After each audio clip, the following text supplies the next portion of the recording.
Bwana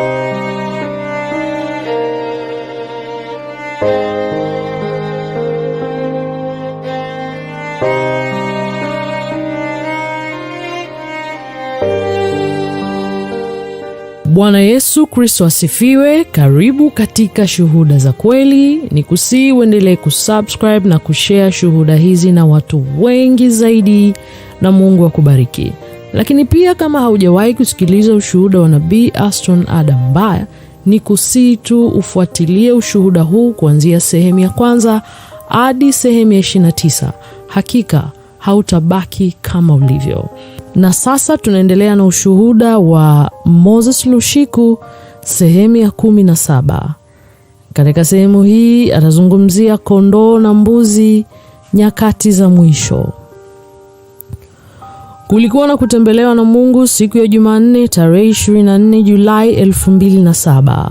Siku hii Bwana Yesu Kristo mwenyewe alikuja kututembelea kanisani. Alifuatana na malaika wakuu Mikaeli na Gabrieli. Walikuja na Bwana alianza kuzungumza nasi kuhusu kunyakuliwa kwa kanisa. Nitarudia kabisa maneno ambayo Bwana Yesu Kristo ametuambia kanisani.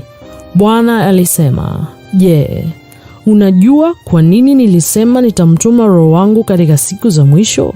Yoeli 2:28. Ingawa alikuwa amekuja tayari siku ya Pentekoste, Matendo 2:4, Bwana alisema, "Imeandikwa ya kwamba katika siku za mwisho nitamimina Roho yangu juu ya wote wenye mwili." Lakini tunajua kwamba Roho Mtakatifu amekwisha kuja katika siku ya Pentekoste. Je, haijaandikwa katika neno langu kwamba kuna Roho mmoja, wa Efeso 4:4, ambayo imeshuka siku ya Pentekoste? Basi kwa nini nitamtuma Roho wangu tena siku za mwisho ingawa alikwisha kuja? Bwana Yesu alisema, "Lazima mfahamu kwamba katika siku za mwisho, wakati Roho yangu itakapowashukia watu wangu, kanuni ya Pentekoste itarudiwa." Ina maana kile kilichotokea siku ya Pentekoste kitatokea tena katika siku za mwisho. Matendo 1:13 hadi 14. Walipokwisha kuingia ndani, wakapanda katika chumba cha ghorofa ambako walikaa Petro, Yakobo, Yohane, Andrea, Filipo, Tomaso, Bartolomayo na Mathayo, Yakobo mwana wa Alfayo na Simoni Zelote na Yuda nduguye Yakobo. Hawa wote walikuwa wakidumu kwa moyo mmoja katika kusali, pamoja na wale wanawake na Mariamu mama yake Yesu, na pamoja na ndugu zake. Siku ya Pentekoste ilipofika, waamini walikuwa wamekusanyika pamoja mahali pamoja huko Yerusalemu. Bwana Yesu alisema, "Hivi ndivyo hasa vingetokea siku ya mwisho. Katika siku ya mwisho, Roho ya Pentekoste itawafanya watu wangu kuwa na tabia ya kukusanyika pamoja katika ushirika. Roho Mtakatifu atawafanya watu wangu kuwa na roho ya kukusanyika. Watapenda kukusanyika. Kama ilivyoandikwa, tazama jinsi ilivyo vyema na kupendeza ndugu wakaao kwa umoja. Ni kama mafuta ya thamani kichwani yashukayo ndevuni mwa Haruni." Zaburi ya 133. Bwana Yesu alisema, "Kusanyiko ni Roho ya Pentekoste, na katika siku za mwisho nitamimina Roho ya Pentekoste katika kanisa langu tena, ambayo ni ibada ya ushirika na kukusanyika." Bwana Yesu alisema, "Katika siku za mwisho Roho yangu itashuka juu ya wale tu ambao ni washiriki wa kanisa ambalo linawakilishwa hapa na chumba cha juu." Watu watakuwa na mwelekeo wa ushirika na kuwa katika mkusanyiko wa kanisa.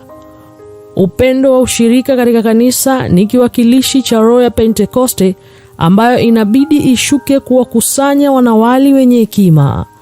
Bwana Yesu aliniambia, "Kabla ya unyakuo, Roho ya kukusanya itawahuisha watu wangu." Biblia inasema, watu wote waliokusanyika pamoja katika kusali, pamoja na wale wanawake na Mariamu mama yake Yesu na ndugu zake.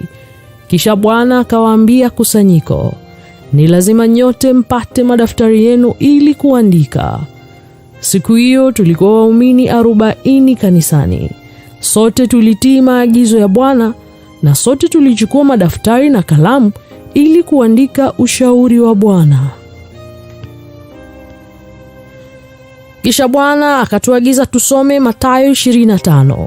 Wakati mwana wa Adamu atakapokuja katika utukufu wake, mataifa yote yatakusanywa mbele yake, naye atawatenganisha watu mmoja na mwingine, kama vile mchungaji anavyotenganisha kondoo na mbuzi.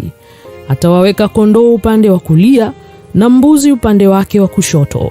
Mathayo 25 mstari wa 31 hadi ule wa 33.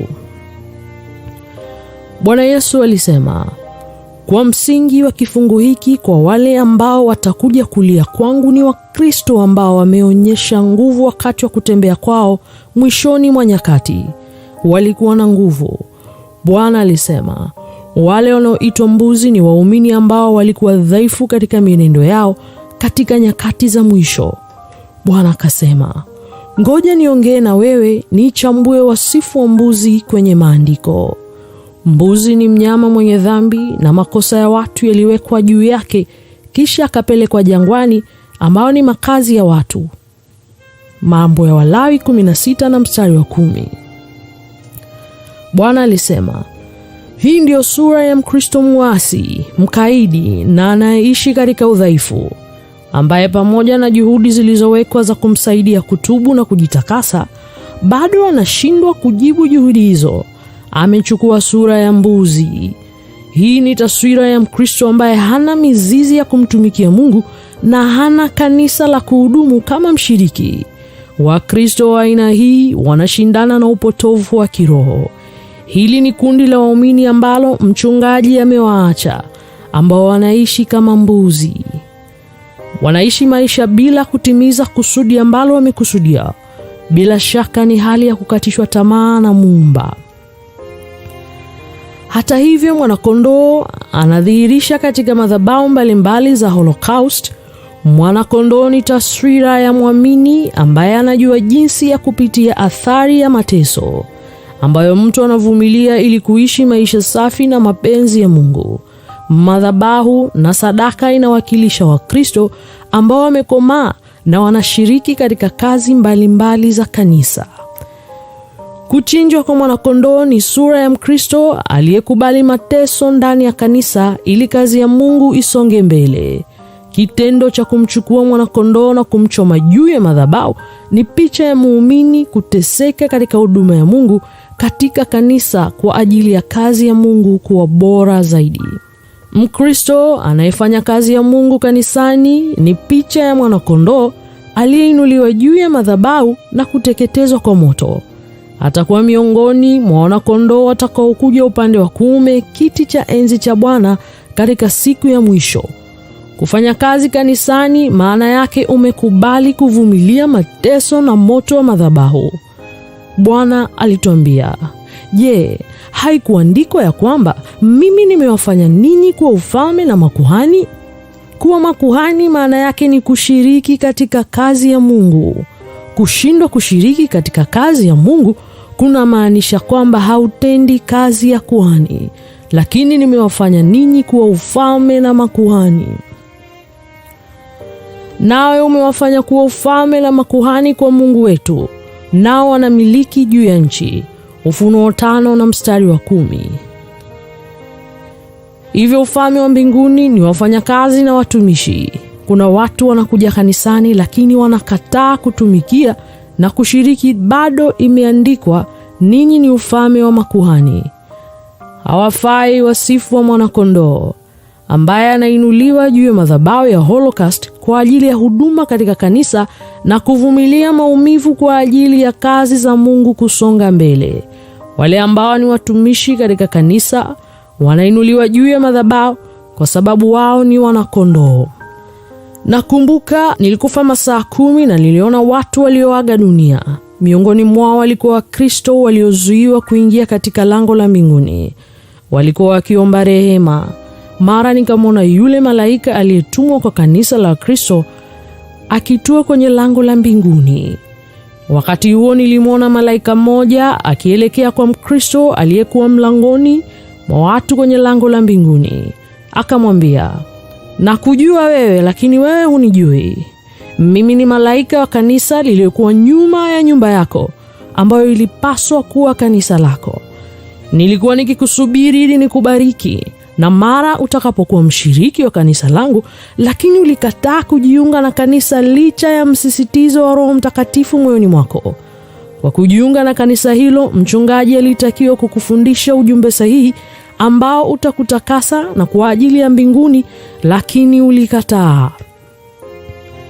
Nilikuwa nikikungoja ili nikubariki, na mara unapokuwa mshiriki wa kanisa langu, lakini ulikataa kujiunga na kanisa licha ya msisitizo wa Roho Mtakatifu, huingii kwenye lango la mbinguni. Nilimwona malaika akimwonyesha mtu huyu upande wa kuelekea kwenye makao ya wafu, ambako moshi mweusi ulikuwa ukifuka. Mpendwa, kumtumikia Mungu kanisani maana yake ni kustahimili mateso na moto wa madhabahu, maana mwanakondoo anatakiwa kuinuliwa madhabahuni.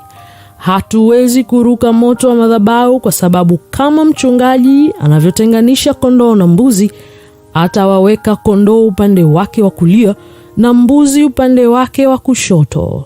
Amen. Asante kwa kushiriki katika sehemu hii ya 17 ya ushuhuda wa Moses Lushiku. Nikusihi uendelee kufuatilia sehemu inayofuata, kwani ushuhuda bado ni mzito.